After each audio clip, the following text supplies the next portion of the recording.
ದೂರವಾಗಿರಬೇಕು. ನನಗೆ ಟೈಮ್ ಕೊಡಿ, ಎಲ್ಲ ಸರಿ ಮಾಡ್ತೀನಿ ಎಂದಳು. ಹೀಗೆ ಹೇಳುವ ವೇಳೆಗೆ ಲಂಕಾಧಿಪತಿಯಿಂದ ಕರೆ ಬಂತು.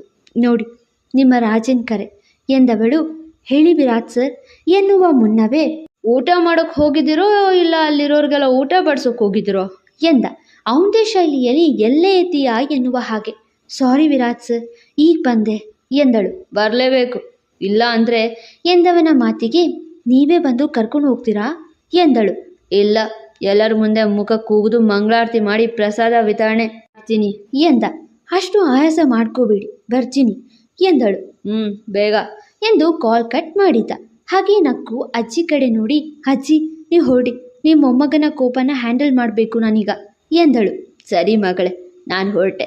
ಚೋಟುಗೆ ಏನಾದರೂ ತಿನ್ನೋಕ್ಕೆ ಮಾರ್ಕೊಂಡು ಸಂಜೆ ಸಿಗ್ತೀನಿ ಎಂದು ಹೋದರು ಕಮಲಜ್ಜಿ. ಅಜ್ಜಿ ಹೋಗೋದು ನೋಡ್ತಾ, ಸಾರಿ ವಿರಾಟ್ ಸರ್, ನಾನು ನಿಮ್ಮನ್ನು ಸರಿಯಾಗಿ ಅರ್ಥ ಮಾಡ್ಕೊಳ್ಳಿಲ್ಲ. ಆದರೆ ಖಂಡಿತ